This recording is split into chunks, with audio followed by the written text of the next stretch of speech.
The first thing Marcus Chen learned about the Galactic Defense Council was that humans were considered a statistical anomaly. Not because they were particularly strong, fast, or intelligent compared to the hundreds of species that populated the known galaxy. Rather, it was because they prepared for threats that didn't exist yet. Standing in the sterile briefing room aboard the GDC flagship Concordia, Marcus watched as Admiral Fextar's mandibles clicked in what he'd learned was the Vrexian equivalent of confused disapproval. The insectoid alien's compound eyes reflected the holographic display showing Earth's military installations, each one bristling with defensive systems that had never seen actual combat. "Explain to me again," Admiral Fextar said, his translator rendering his chittering speech into crisp galactic standard, "why your species maintains 47,000 separate military installations across your homeworld when you achieved global peace 2 centuries ago?" Marcus straightened his dress uniform, the only human officer present among the dozen alien representatives from various council worlds. At 28, he was young for a military attaché, but his psychological profile had marked him as uniquely suited for first contact protocols. What the profile hadn't mentioned was his tendency to overthink everything, a trait that apparently made him perfectly human in the eyes of his alien colleagues. "Respectfully, Admiral, we didn't maintain them because of existing threats. We maintained them because peace doesn't mean the capacity for war disappears." Marcus gestured toward the display. Every one of those installations was built to counter a specific tactical scenario our strategists developed. Some of those scenarios included threats from space. The translation delay created a moment of perfect silence before the room erupted in various alien expressions of disbelief. Colonel Yathera, a reptilian saurian whose species had mastered interstellar travel while humans were still figuring out agriculture, leaned forward on her coiled tail. "You prepared for us before you knew we existed?" "We prepared for the possibility of you," Marcus corrected. "The universe is vast. Basic probability suggested we weren't alone. So we developed contingencies." Dr. Veltar, the Etherian representative whose energy-based form flickered like controlled lightning, pulsed with what Marcus had learned indicated curiosity. "Show us." Marcus touched his tablet, and the display shifted to show a classified file he'd been given permission to reveal for this exact purpose. Project-looking glass materialized in three-dimensional detail above the conference table. Even he had to admit it looked impressive, a comprehensive defensive network designed around the assumption that first contact might not be friendly. "This is one of 347 different first contact scenarios our military developed over the past century," Marcus explained. "This particular one assumes hostile aliens with technology roughly 50 to 100 years ahead of ours, approaching from the galactic core with intent to establish a beachhead on Earth." Admiral Fextar's mandibles had stopped clicking entirely. The silence stretched until Commander Vex and I, a diminutive but fierce warrior from the aquatic depths, spoke in their bubbling language. Their translator was apparently having trouble with whatever they'd said, because it simply rendered the words as untranslatable expression of profound confusion. Marcus cleared his throat. "The interesting thing is, this particular scenario assumed you'd approach with a fleet roughly the size of your actual first contact expedition. The technology gap estimates were off by about 30 years, but the tactical assessment was reasonably accurate. You built a defense network to counter an invasion fleet that existed only in your imagination," Colonel Yathera said slowly, "and it would have been effective against our actual fleet." "Yes, ma'am." Dr. Veltar's form brightened considerably. "What other scenarios did you develop?" Marcus scrolled through the files, each one representing years of research, development, and strategic planning by some of Earth's brightest military minds. Scenario 12 assumed first contact with a species that communicated primarily through electromagnetic manipulation. We developed countermeasures for that. Scenario 94 was based on the possibility of encountering a hive mind species with distributed intelligence. We created protocols for that too. He paused at Scenario 167. This one assumed first contact with a coalition of multiple species who might test our worthiness before revealing themselves. The silence that followed was different from the confused quiet that had dominated the meeting. This was the silence of recognition. Admiral Fextar's compound eyes focused on Marcus with newfound intensity. "Show us that file." The hologram that appeared was far more complex than the others, depicting not just military preparations but diplomatic protocols, cultural exchange programs, and psychological preparation techniques for humanity's integration into a larger galactic community. It was a comprehensive blueprint for exactly the situation Earth now found itself in. "Your species," Commander Vex and I said slowly, their translator finally managing to render their speech properly, "prepared for a test you didn't know you were taking." "We prepared for the possibility that intelligence might be tested," Marcus replied. "Human history is full of examples of civilizations that succeeded or failed based on their ability to adapt to unexpected challenges. We assumed that any species capable of interstellar travel would evaluate newcomers before fully accepting them." Colonel Yathara leaned back, her reptilian features arranged in what Marcus had learned was a saurian expression of deep thought. "Your species has been members of the Galactic Defense Council for exactly 73 standard days. In that time, you've identified tactical vulnerabilities in our defense networks that we've spent centuries developing. You've suggested improvements to our early warning systems that our best minds hadn't considered. And, now I understand why." She gestured toward the holographic display. "You've been wargaming against us for longer than some of our civilizations have existed." Marcus felt a familiar discomfort, the same feeling he'd experienced during his first week aboard the Concordia when he'd accidentally solved a logistics problem that had been puzzling the Quartermaster Corps for months. He'd simply applied standard human military doctrine about supply chain redundancy, not realizing that most alien species didn't plan for supply failures that hadn't happened yet. "It's not personal," he said carefully. "We weren't specifically preparing to fight you. We were preparing to fight anyone who might threaten us, including threats we couldn't yet imagine."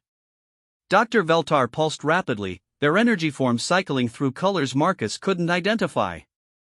"This explains much about human behavior since joining the Council.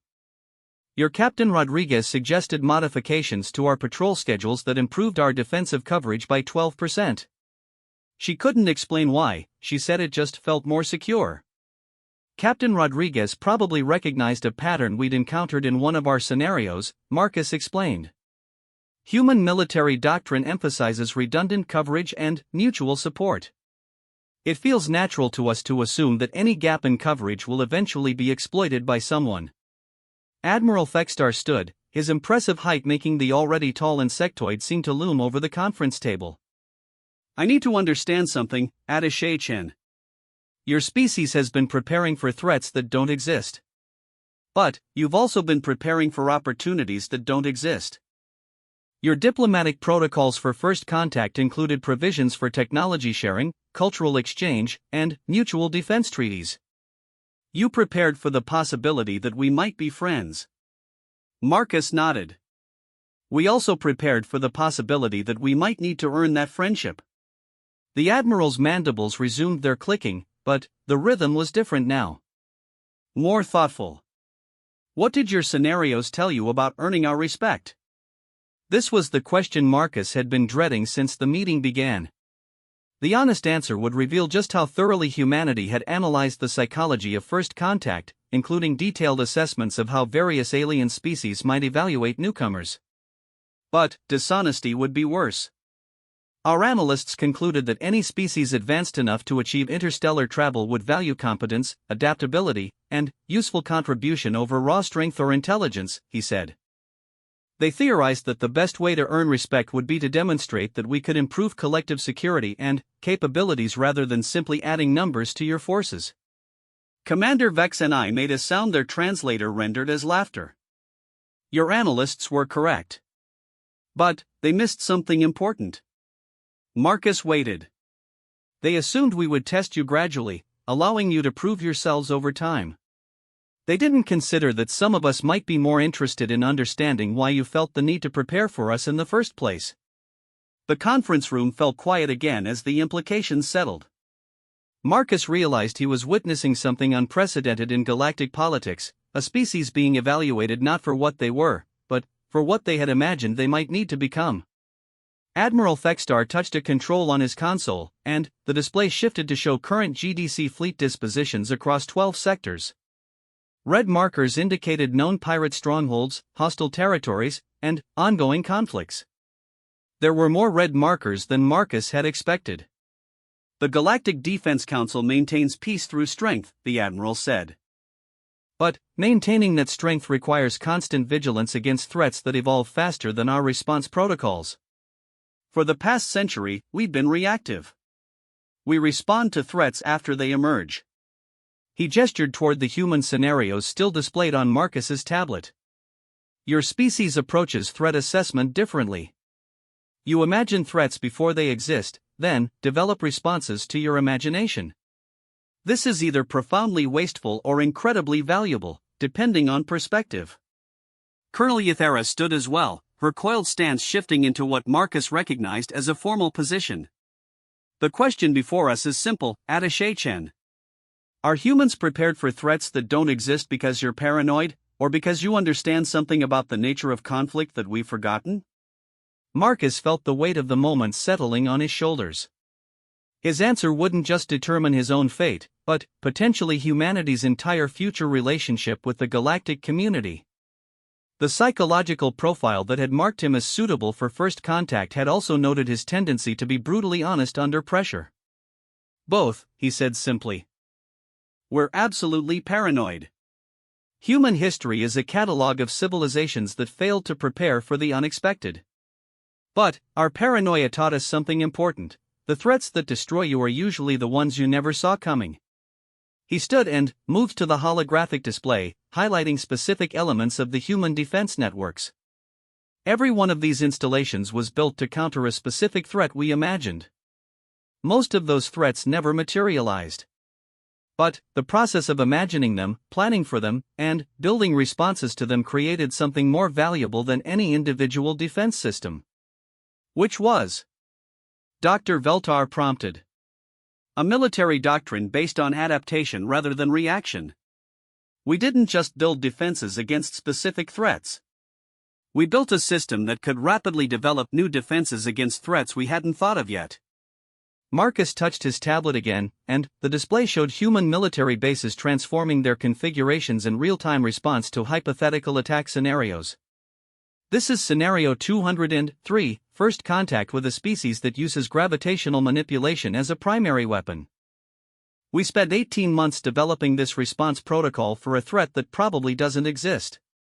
The aliens watched as the human bases reconfigured themselves into formations that dispersed gravitational effects while maintaining defensive integrity. The transformation was smooth, practiced, and effective. But, the technology we developed to counter imaginary gravitational weapons led to breakthroughs in real gravitational control that improved our spacecraft efficiency by 40%, Marcus continued. The tactical doctrine we created to fight enemies who could manipulate gravity taught us new ways to think about three-dimensional space combat that improved our effectiveness against conventional threats. Admiral Thextar's compound eyes tracked the display as human forces demonstrated maneuvers that were both completely foreign and tactically sound. You turned preparing for imaginary threats into a method for developing real capabilities. Yes, sir. And, more importantly, we turned imagination into a strategic asset. Commander Vex and I moved closer to the display, their aquatic features animated with obvious interest. Show us what you imagined about us. Marcus hesitated for a moment, then loaded Scenario 96, first contact with aquatic species. The display showed human forces adapting to combat in underwater environments, developing amphibious capabilities, and creating communication systems that worked in fluid mediums. We imagined that any aquatic species reaching interstellar capability would have mastered three-dimensional thinking in ways that terrestrial species might struggle with, he explained. So we developed training programs to help our forces adapt to truly three-dimensional combat environments. Commander Vex and I's translator rendered what was clearly laughter. You prepared to fight us underwater. We prepared to fight alongside you underwater, actually. The scenario assumed that if first contact went well, we might need to assist an aquatic species in defending their homeworld. The commander stopped laughing. Show me. Marcus scrolled to the cooperative sections of Scenario 96. The display showed human and theoretical aquatic forces coordinating complex maneuvers, with humans providing surface and aerial support while aquatic forces controlled underwater approaches. You imagined partnership, Colonel Yathera observed. not just conflict. We imagined both, because both were possible. Human military doctrine emphasizes preparing for the full spectrum of possible outcomes. Dr. Veltar pulsed thoughtfully. What spectrum of outcomes did you imagine for this meeting? Marcus felt his heart rate increase. This was the question he'd been hoping they wouldn't ask. 17 different possibilities, ranging from immediate ejection from the Council to full integration as a strategic planning asset. And, what did you prepare for each possibility? Respectfully, I'd rather not detail our contingency plans for potential failure scenarios while we're still in the middle of what I hope is a success scenario.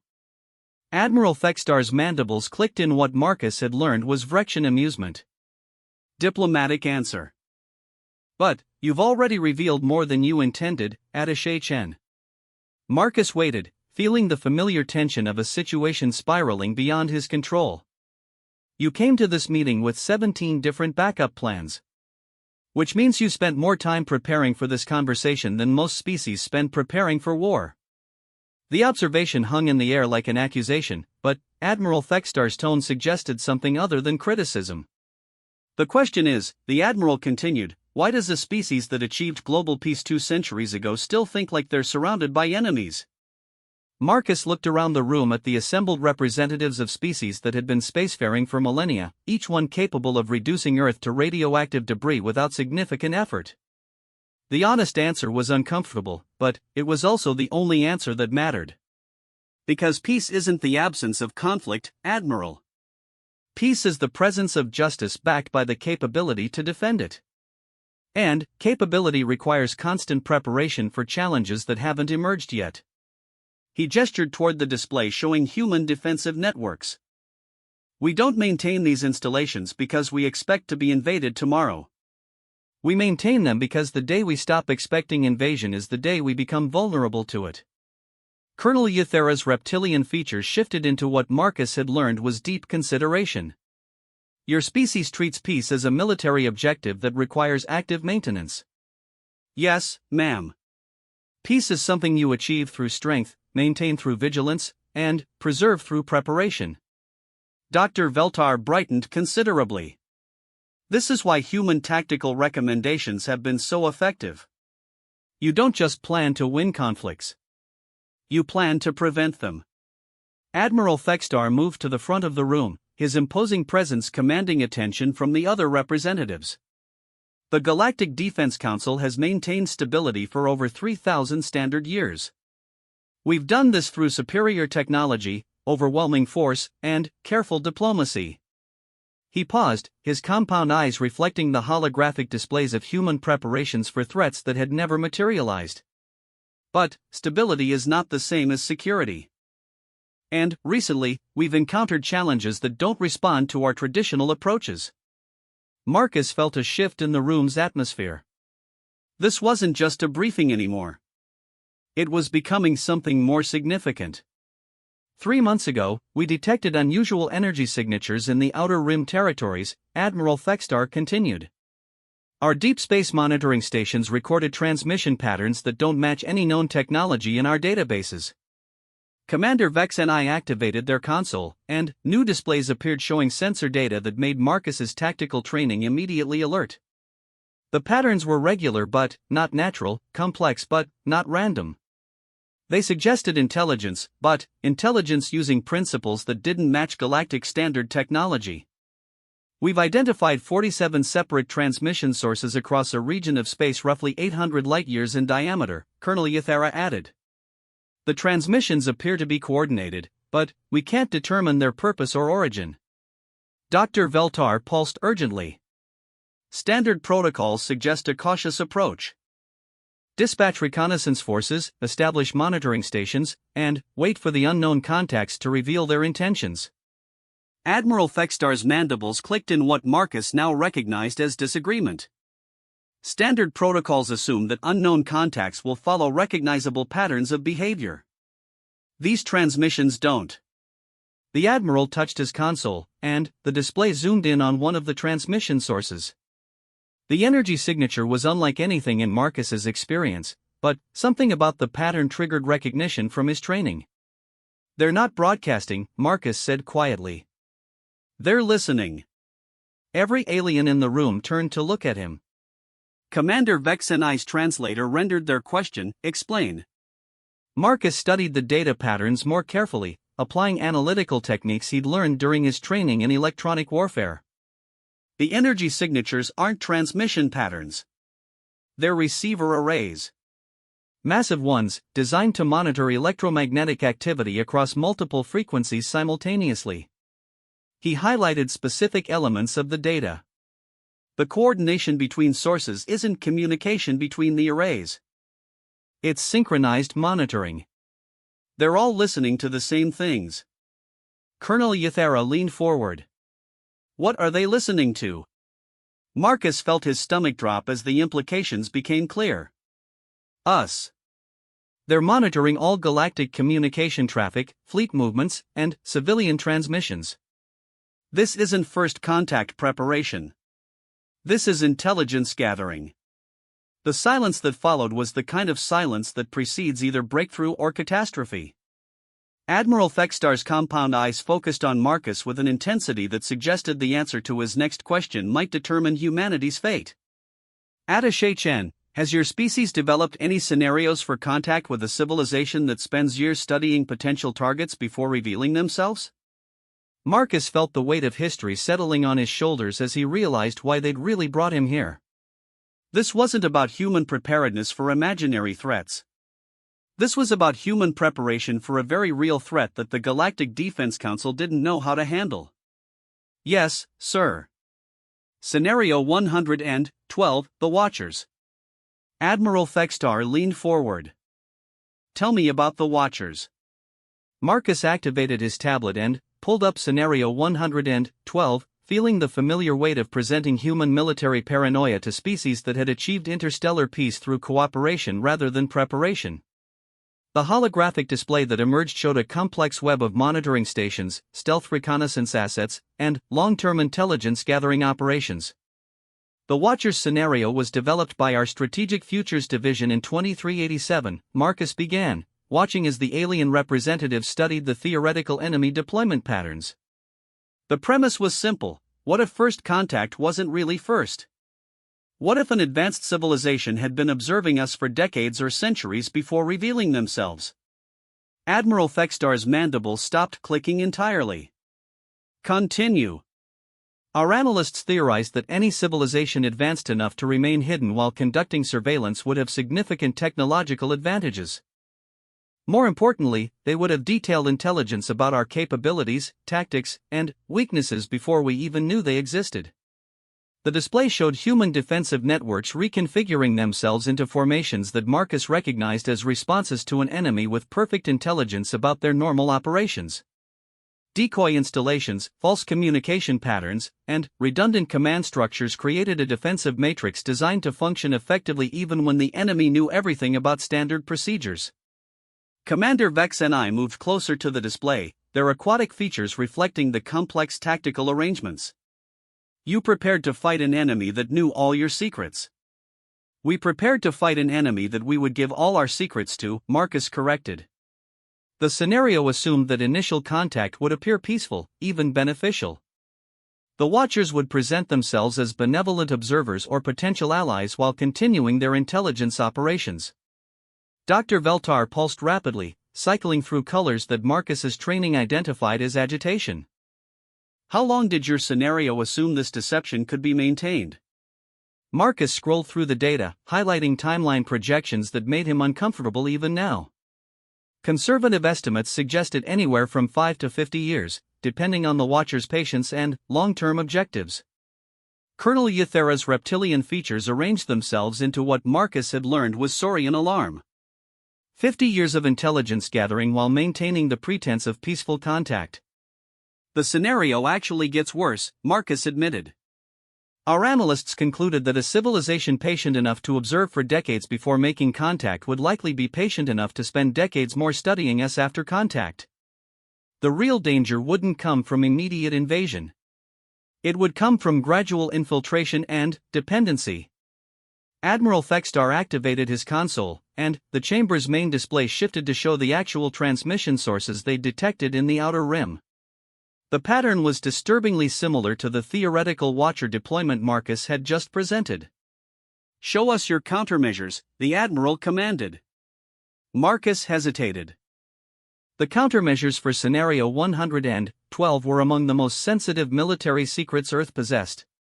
They represented not just tactical responses, but fundamental changes to how humanity approached information security, communication protocols, and strategic planning. "Admiral, some of these countermeasures are still classified at levels above my clearance." "I'm authorizing full disclosure," Admiral Fexstar replied. "By emergency powers granted to me as commander of this expedition, I'm temporarily granting you access to share any information relevant to Council security." Marcus felt the familiar surge of adrenaline that accompanied crossing into uncharted territory. His tablet chimed as new authentication codes appeared, granting him access to files he'd never seen before. The primary countermeasure for the Watcher's scenario was called the Invisible Hand Protocol. He began, loading classified files that made the previous displays seem primitive by comparison. The concept was simple: if an enemy has perfect intelligence about your normal operations, your only advantage lies in operations they can't observe. The display showed what appeared to be standard human military deployments, but, as Marcus manipulated the controls, hidden layers became visible. Stealth installations that existed only in encrypted databases. Communication networks that used quantum entanglement rather than electromagnetic transmission. Supply chains that were deliberately inefficient to conceal strategic reserves. Every major human installation has a hidden component that doesn't appear in any standard database, Marcus explained. Personnel who officially don't exist, equipment that was never manufactured, and operational procedures that exist only in the minds of specific individuals. Commander Vexenai's translator rendered what was clearly an expression of disbelief. "You maintain parallel military infrastructure that's completely invisible to your own forces?" "Not invisible. Compartmentalized. The visible infrastructure is designed to function normally under observation. The invisible infrastructure is designed to function when the visible infrastructure is compromised." Dr. Veltar brightened considerably. "A military force within a military force, unknown to potential observers." Marcus nodded, then highlighted another section of the protocol. But the invisible hand was just the defensive component. The offensive component was called the mirror shield. The display shifted to show communication intercept arrays that were far more sophisticated than anything Marcus had imagined human technology could achieve. The arrays weren't just passively monitoring hostile transmissions, they were actively analyzing, decoding, and responding to them. If the Watchers were monitoring our communications, we would monitor theirs. If they were studying our technology, we would study theirs. The Mirror Shield Protocol called for humanity to become Watchers of the Watchers. Admiral Fexstar leaned forward, his compound eyes reflecting the holographic displays with obvious interest. "Your species developed a protocol for conducting counterintelligence operations against an enemy that didn't exist." "An enemy that we hoped didn't exist," Marcus corrected. "But preparation for hope and preparation for reality require the same level of commitment." Colonel Yathera activated her console, and new data appeared alongside the human protocols. "Attaché-chan, I want you to look at this intelligence data and tell me what you see."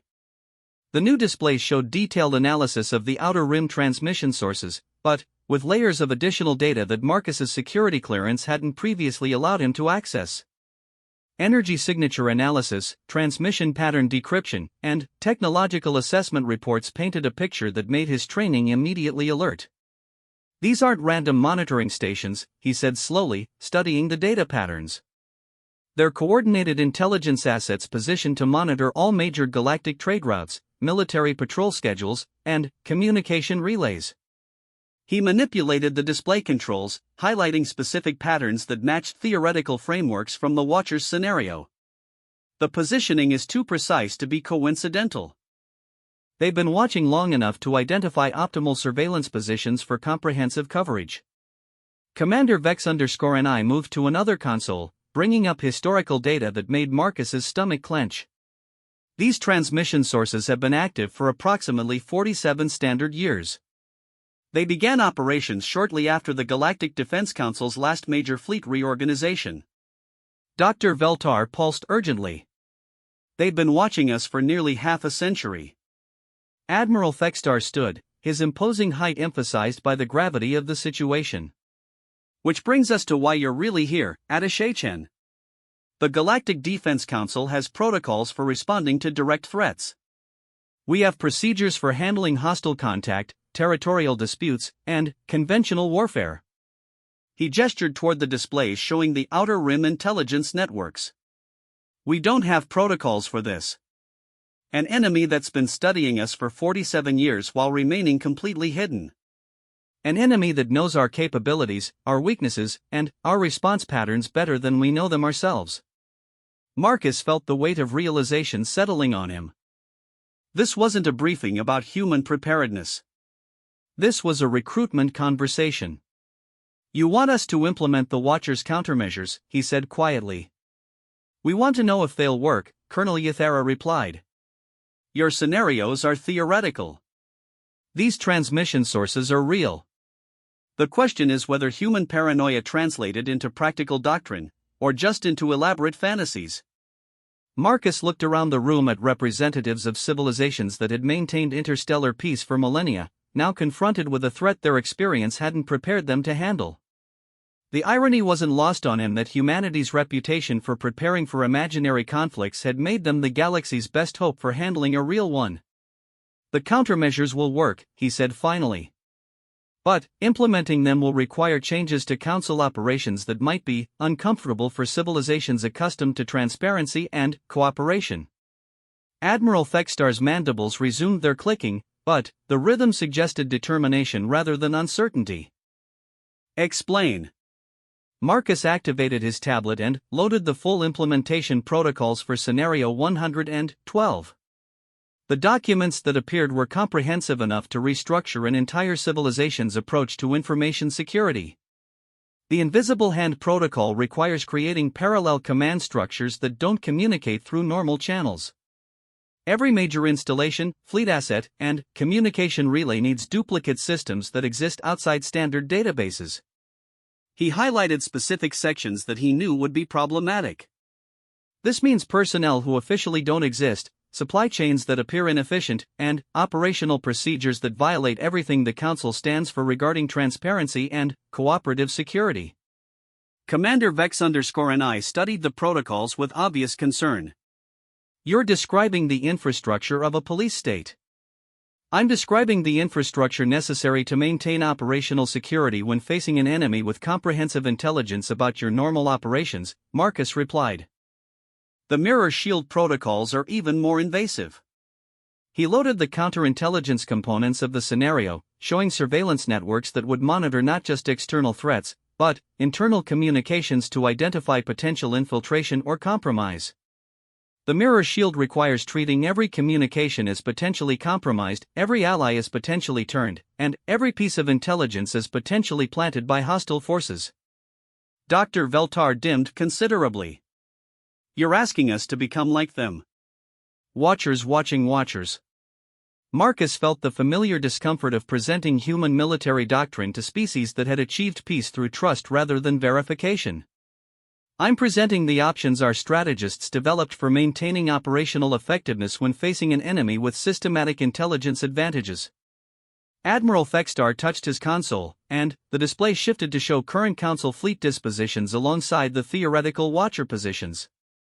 The tactical situation was clear. Whoever was operating those transmission sources had real-time intelligence about every major Council asset in the galaxy.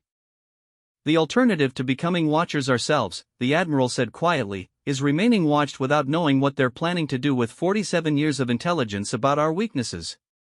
Colonel Yathara activated another display showing recent pirate activity in sectors near the transmission sources.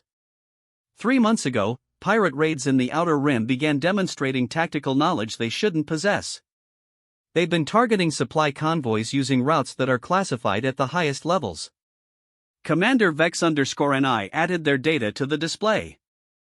2 months ago, we detected electronic warfare signatures in those same sectors that don't match any known galactic technology. Dr. Vel_Tar pulsed rapidly. 6 weeks ago, our deep space monitoring stations began detecting gravitational anomalies consistent with large-scale fleet movements, but our patrol sweeps found nothing.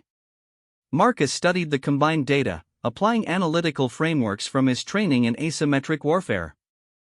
The pattern was clear, and it matched theoretical projections from Scenario 112 with uncomfortable precision. "They're not just watching anymore," he said quietly. "They're preparing for the next phase." Admiral Vex_Tar's compound eyes focused on Marcus with intensity that suggested the next few minutes would determine not just humanity's role in galactic politics, but, potentially, the survival of galactic civilization itself. "What's the next phase, Attaché Chen?" Marcus loaded the final section of Scenario 112, the part that had given Earth's military strategists nightmares for decades. The display showed theoretical Watcher operations transitioning from passive surveillance to active manipulation, using decades of accumulated intelligence to orchestrate conflicts, economic disruption, and political instability. Phase 2 of the Watcher's scenario assumes they've gathered enough intelligence to begin manipulating galactic events without revealing themselves. They wouldn't invade directly. They would engineer situations that cause existing powers to weaken themselves through conflict, economic pressure, or internal division. He highlighted specific theoretical operations that made even him uncomfortable to consider.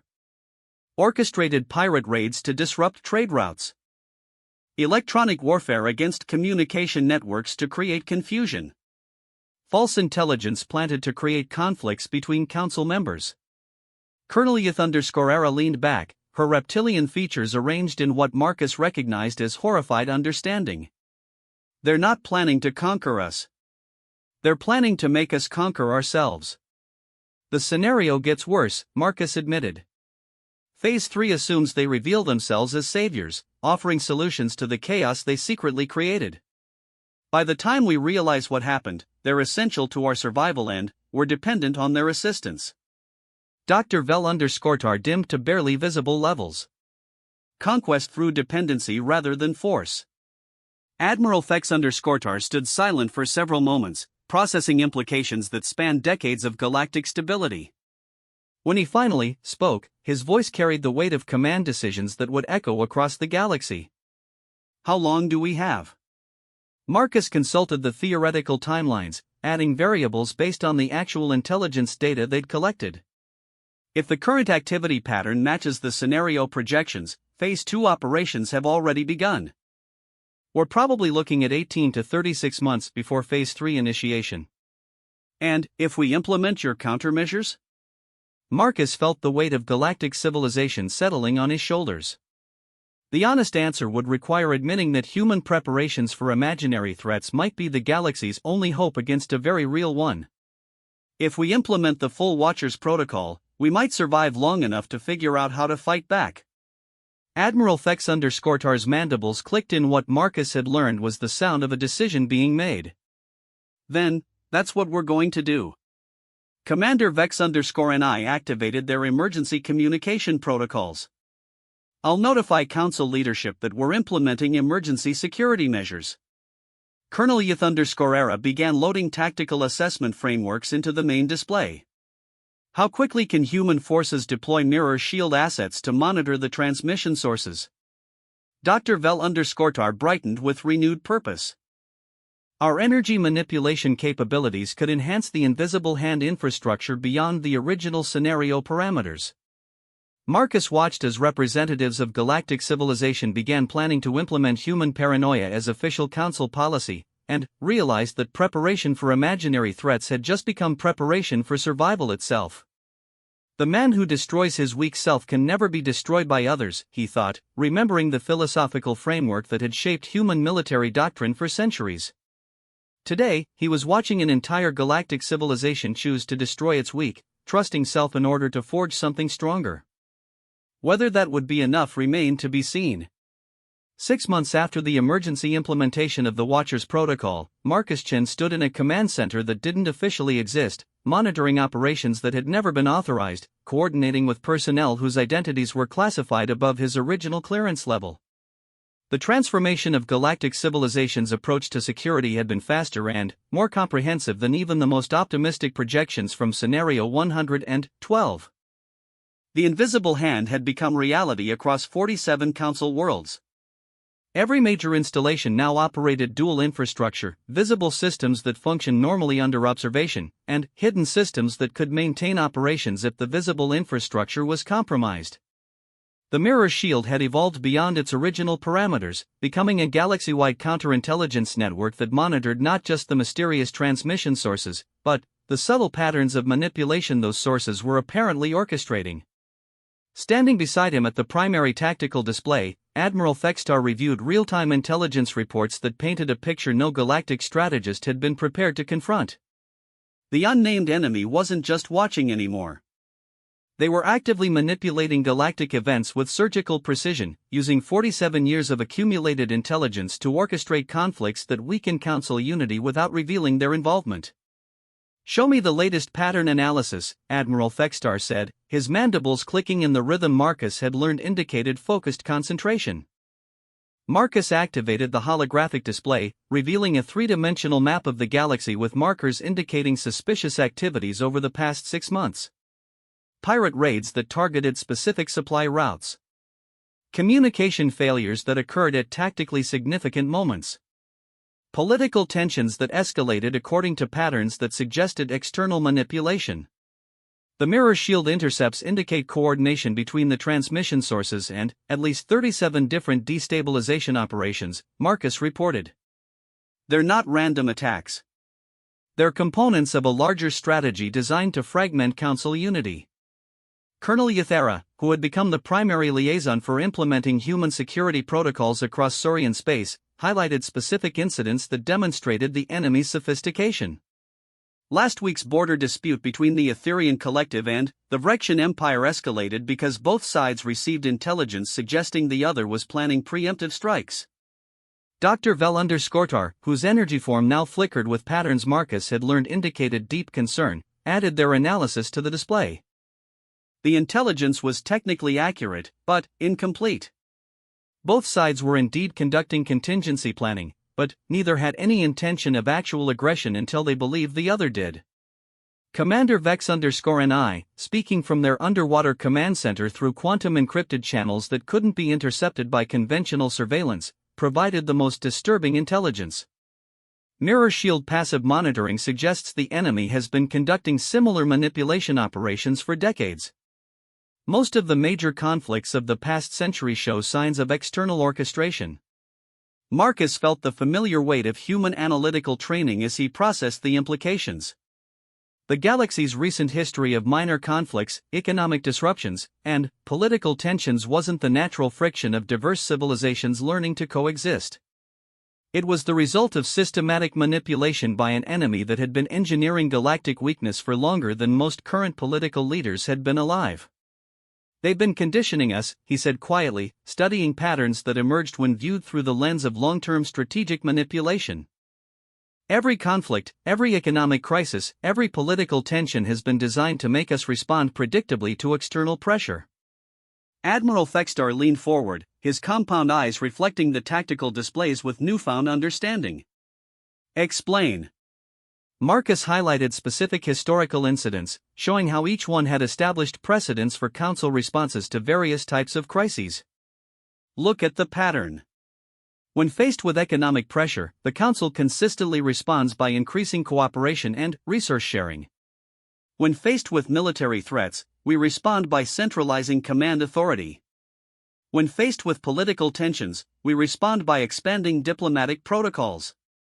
He manipulated the display to show theoretical enemy objectives, applying strategic frameworks from human military doctrine about psychological warfare. "They've spent decades teaching us to respond in specific ways to specific stimuli. Now they know exactly how we'll react to whatever crisis they engineer next." Dr. Vel_Scortar brightened with alarmed recognition. "They've been training us like laboratory subjects. Colonel Yth_Era's reptilian features arranged themselves into what Marcus recognized as Saurian anger. Every response we've developed to maintain galactic stability has been observed, analyzed, and turned into a tool for our manipulation. Commander Vex_NI's translator rendered their expression as something between rage and admiration. It's brilliant. Conquer a civilization by making them conquer themselves through their own best intentions. Marcus activated another section of the intelligence analysis, showing projections based on the Watcher's scenario's Phase 3 timeline. The good news is that implementing the mirror shield has allowed us to identify their manipulation operations in real time. The bad news is that we're probably looking at the beginning of their endgame. Admiral Vex_Tar stood silent for several minutes, processing strategic implications that spanned galactic civilization. When he spoke, his voice carried the weight of decisions that would determine whether the galaxy's response to this threat would be effective or merely another manipulation to be exploited. What do your scenarios suggest for Phase 3? Marcus loaded the final sections of Scenario 112, displaying theoretical operations that had given Earth's strategists decades of nightmares. Phase 3 assumes they reveal themselves as a solution to the chaos they've secretly created. They offered technological assistance, military support, and economic aid to civilizations weakened by conflicts they orchestrated. The display showed theoretical enemy forces emerging from hidden positions to assist beleaguered galactic powers, gradually becoming essential to maintaining stability while positioning themselves to control the very systems they were ostensibly helping to protect. By the time we realize we become dependent on them, they control all the critical infrastructure and we're unable to resist even if we wanted to, Marcus explained. Classic conquest through dependency rather than force. Dr. Vel_Tar pulsed rapidly. How do we prevent that? Marcus felt the familiar tension of presenting human military doctrine to species that had achieved galactic peace through cooperation rather than paranoid preparation. According to our analysis, there's only one way to break the manipulation cycle. He loaded a new set of protocols, displaying strategic frameworks that were even more radical than the invisible hand and mirror shield. We have to stop reacting predictably to external pressure. We have to become unpredictable enough that their decades of intelligence about our response patterns become worthless. Admiral Vex_Tar's mandible stopped clicking entirely. Show me. Marcus activated the classified protocols, revealing strategic frameworks that challenged every principle of galactic civilization's approach to cooperation and stability. Operation Mirror Break calls for deliberately inconsistent responses to external pressure. Sometimes we cooperate more when threatened, sometimes we cooperate less. Sometimes we centralize authority, sometimes we decentralize it. Commander Vex_NI's translator struggled to render their expression of disbelief. You're suggesting we randomize our response to genuine crises? I'm suggesting we make our responses unpredictable enough that 47 years of intelligence about our normal patterns becomes unreliable, Marcus replied. If they can't predict how we'll react, they can't engineer situations to exploit our reactions. Colonel Yth_Era leaned forward, her reptilian features arranged in what Marcus recognized as tactical interest. How do we maintain effective governance while implementing random policy responses? Marcus highlighted the most sophisticated sections of the mirror break protocols, showing theoretical frameworks for maintaining stability through controlled unpredictability. We don't randomize our actual policies. We randomize our apparent policies while maintaining consistent strategic objectives through the invisible hand infrastructure. The display showed dual governance systems, visible decision-making processes that appeared chaotic and inconsistent, and hidden coordination mechanisms that maintained actual strategic coherence. The enemy sees policy chaos that makes their manipulation attempts ineffective, Marcus explained. Our actual leadership maintains strategic consistency through channels they can't monitor. Dr. Vel_Tar dimmed considerably. You're asking us to pretend to be incompetent while secretly remaining competent. I'm presenting the strategic framework our analysts developed for defeating an enemy with comprehensive intelligence about our normal decision-making processes, Marcus replied. The alternative is continuing to respond predictably to manipulations they've spent decades perfecting. Admiral Vex_Tar activated his console, displaying real-time intelligence about current enemy operations across 17 different sectors. The coordination was sophisticated, elegant, and devastating. Whoever was orchestrating these manipulations had indeed spent decades learning exactly how galactic civilization would respond to various pressures. The question, the Admiral said quietly, is whether we can implement these countermeasures without destroying the cooperation that makes galactic civilization possible. Marcus felt the weight of the moment settling on him as he realized they were confronting the fundamental challenge of the Watcher's scenario. How do you maintain trust and cooperation when facing an enemy that exploits trust and cooperation as weapons? Admiral, I need to show you something that wasn't in the original scenario briefings.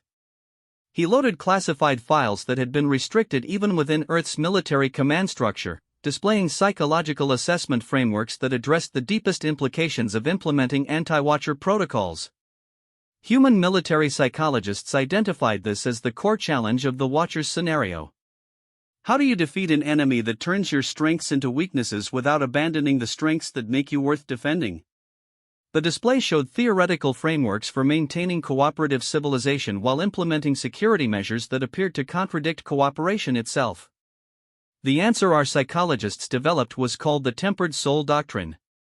You defeat the enemy by becoming stronger than they expect, not weaker than they intend. Admiral Fexstar leaned forward with obvious interest. Explain.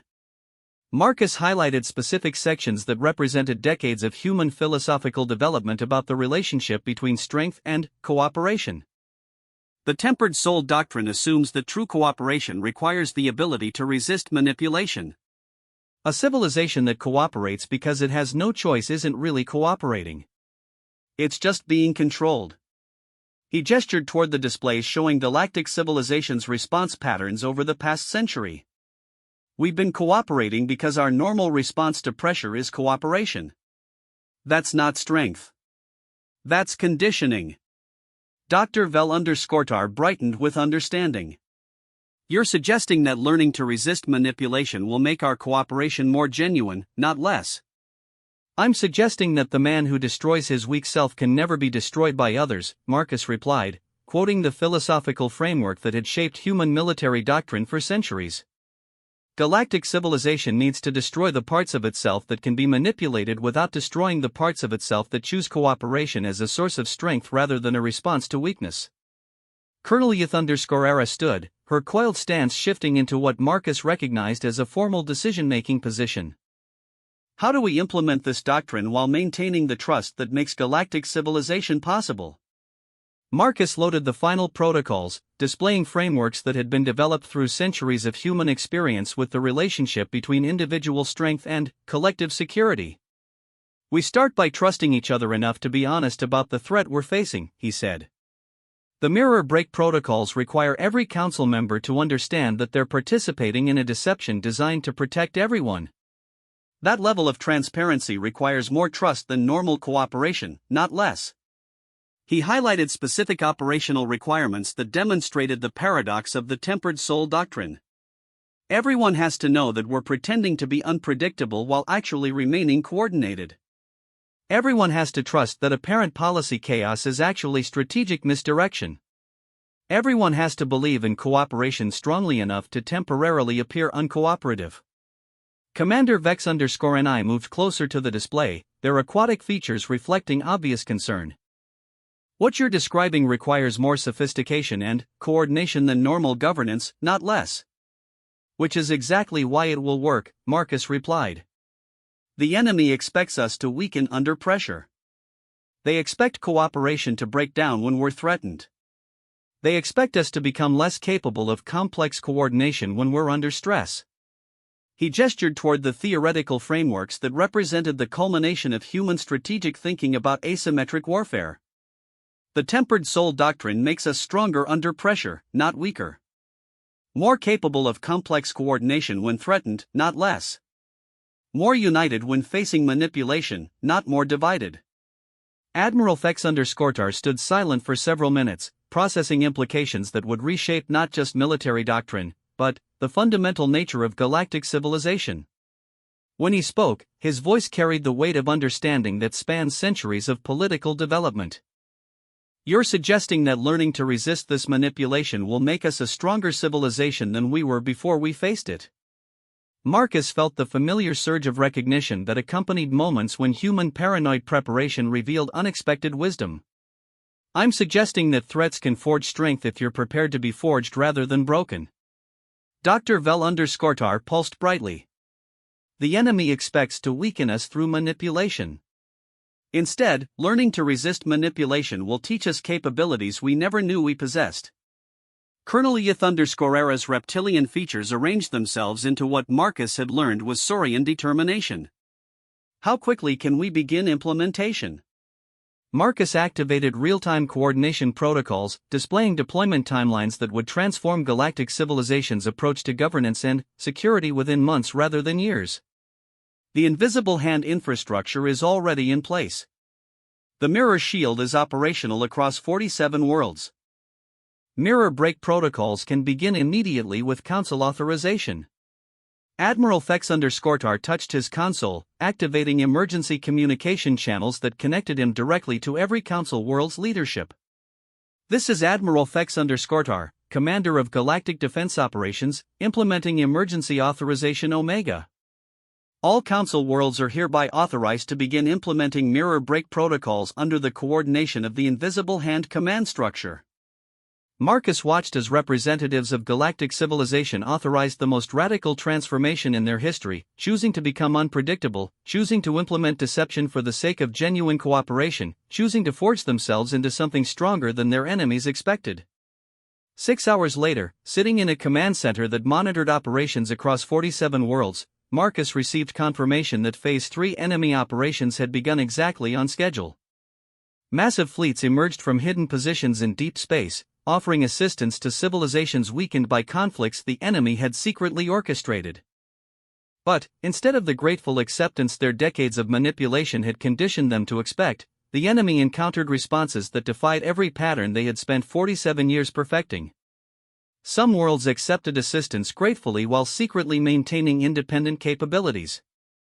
Others rejected assistance while quietly coordinating mutual support through channels the enemy couldn't monitor. Still others appeared to welcome dependency while actually implementing strategic deception that turned apparent weakness into hidden strength. For the first time in 47 years, the Watchers found themselves watching civilizations that didn't behave according to the patterns they had so carefully established. Marcus reviewed the real-time intelligence reports flowing through mirror shield networks, and realized that human preparation for imaginary threats had just defeated a very real enemy by transforming galactic civilization into something stronger than either the enemy or the galaxy itself had ever imagined possible. The man who destroys his weak self can never be destroyed by others. Today, an entire galactic civilization had chosen to destroy the parts of itself that could be manipulated, and discovered that what remained was stronger than anything that had come before. In the end, they had prepared for an ambush that was no longer imaginary, and found that the preparation itself had made them impossible to ambush.